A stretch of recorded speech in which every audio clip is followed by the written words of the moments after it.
একটি লম্ব বৃত্তাকার শঙ্কু ব্যাসার্ধের দৈর্ঘ্য একই রেখে উচ্চতা দ্বিগুণ করলে আয়তন শতকরা কত বৃদ্ধি পাবে? ক্লাস 10 এর এমসিকিউ কোশ্চেন, ক্লাস 10। কি বলেছে? একটি লম্ব বৃত্তাকার শঙ্কু আছে যার ব্যাসার্ধ একই থাকে কিন্তু উচ্চতাকে দ্বিগুণ করা হবে, তাহলে তার আয়তন শতকরা কত বৃদ্ধি পাবে সেটা হিসাব করতে হবে। আমরা লম্ব বৃত্তাকার শঙ্কুর আয়তন সূত্র কি জানি? আয়তন সূত্র হচ্ছে 1/3 পাই r স্কয়ার h। এখন কি বলা হয়েছে? শঙ্কুর ব্যাসার্ধ যাতে একই থাকবে মানে r ফিক্সড, উচ্চতা দ্বিগুণ করা হবে মানে h তখন হয়ে যাবে কত? 2h।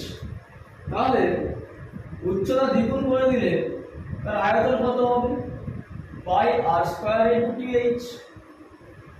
এখন প্রশ্ন করেছে তাহলে আয়তন শতকরা কত বৃদ্ধি পাবে?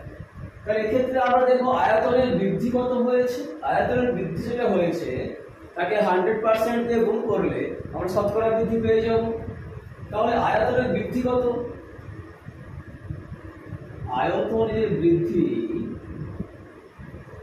এখন আয়তন হচ্ছে এইটা, মানে উচ্চতা দ্বিগুণ করার পরে আয়তন হচ্ছে এইটা। প্রথমে আয়তন ছিল এইটা, তাহলে আয়তন বৃদ্ধি কি হবে? এখান থেকে এটা বিয়োগ করতে হবে। তাহলে আয়তন বৃদ্ধি সমান 1/3 pi r square 2h minus 1/3 pi r square h। Common কি যাবে?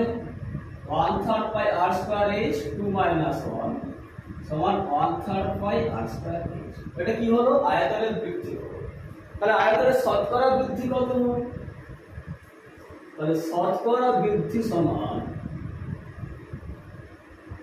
বৃদ্ধি হয়েছে এটা 1/3 পাই r স্কয়ার h। প্রথমে ছিল কত? এটা মানে 1/3 pi r square h by 1/3 pi r square h into 100%। 1/3 pi r square h 1/3 pi r square h কেটে গেল, থাকলো কত? 100%।